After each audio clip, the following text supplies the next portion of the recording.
1,300 units for sale just hit the market in the last 7 days across the GTA condo market. We're gonna break down the listing figures, what's actually happening, how many are selling, how many are not, what it says about the Toronto and GTA condo market for buyers and sellers. So on the screen right now, you can find the chart I'll be discussing. By the way, I share these charts and graphs in my WhatsApp group chat. Feel free to join that newsletter. It's 100% anonymous, and I share across these interesting charts, graphs, reports, whether I made them or I derived them from somewhere else. And it's showing you the total listing figures for the last 7 days across the GTA condo market at the time of recording of this video. Obviously, by the time you watch it, by the time it's edited and it's out, it's gonna be a different story. But nonetheless, this is indeed a snapshot, and this snapshot, whether it's the last 7 days of this recording of this video or when you're watching it, will most likely convey and illustrate the same type of results. So let's go through this particular snapshot. First and foremost, we see a total of 1,347 new listings, new condos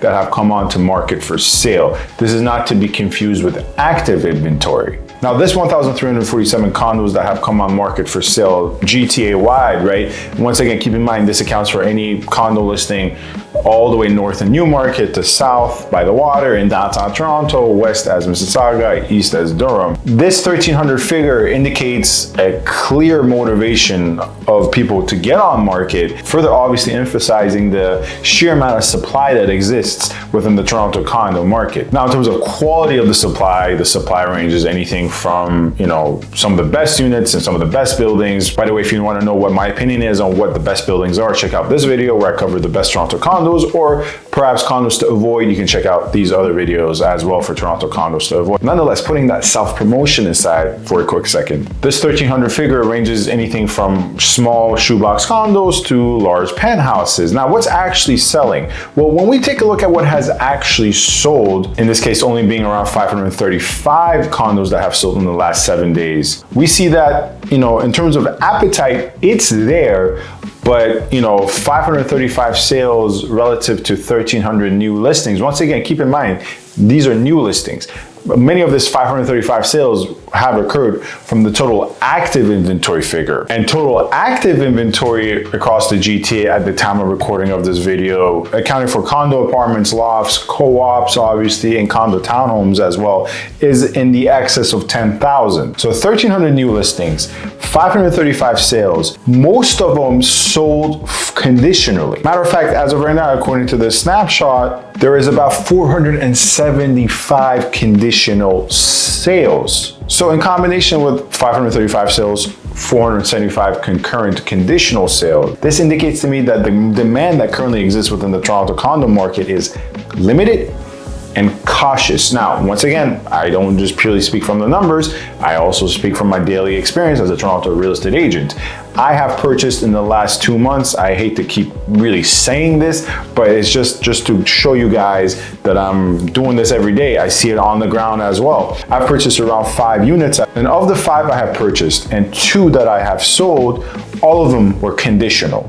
On the buyer side, we are pushing for conditional offers. We have all the time in the world, we have all the leverage in the world, and that extends beyond just the price point, that extends to the terms and conditions, right? And on the seller side, let's be real, right? If I'm selling a condo right now, I'm having that very honest conversation with my client saying conditional offers are the name of the game, and I'm seeing it on both ends of the spectrum. But what's really, quite alarming, but not surprising, are the amount of price changes, suspensions, and terminations. 657 units terminated in the last 7 days alone. 112 listings suspended, which in practical terms, is equivalent to a termination. There's a legal distinction, or more of a on paper distinction, but in actual practice is equivalent to a termination. Now, one thing I will draw your attention to and key to understand is, since this is inclusive of last 7 days,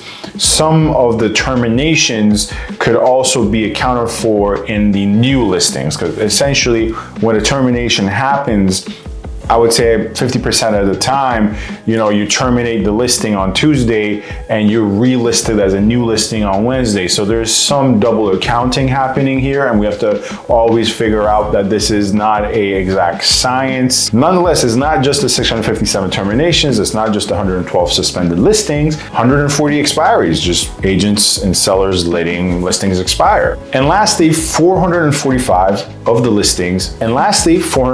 listings have price change. Now, the majority of this 445 will be price reductions. You might be wondering, well, who's price increasing in today's market? What's happening when you see a price increase is a failed offer night where a property fails to sell at a bidding price, and now they have to relist at around market value or what they deem to be around market value. So what does this mean for buyers and sellers? Well, let's start with the more complicated situation here. Sellers. I said this in my previous video, I'll keep saying it again.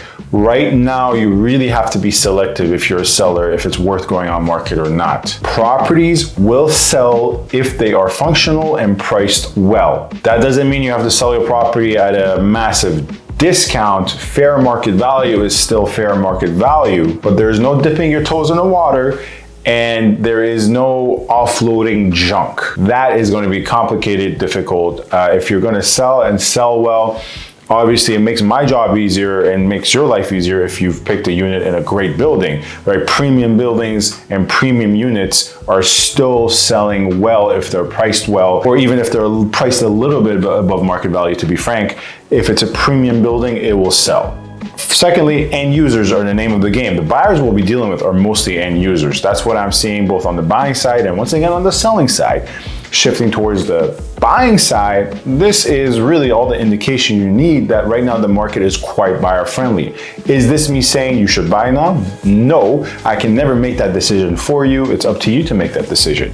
For me, what I'm saying is if you have chosen to buy at this point in time because it's the right life decision, it's the right financial decision for you, you could not have picked a better time. It is a great time to be a buyer. The only risks buyers have right now are twofold. The October interest rate cut, which I don't think is going to activate the market in a crazy amount, but if they do cut the rates again in October, especially if it's 50 basis points to 75 basis points, it will definitely make the buyers a little bit more motivated. Secondly, the other risk you're looking at as a buyer is quality of listings out there. Quality is kind of, once again, still sparse. Some of my buyers who I purchased for in last fall, early 2024, we were really betting against quality not improving. And so far that has been the case, right?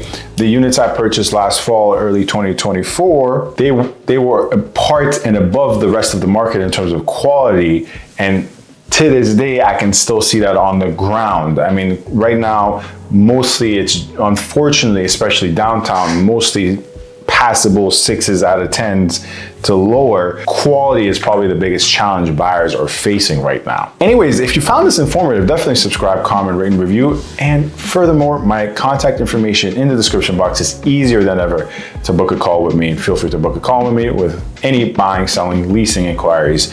As always, this is Sam from SaberiSixRealEstate. Thank you very much for watching. Stay safe and stay tuned.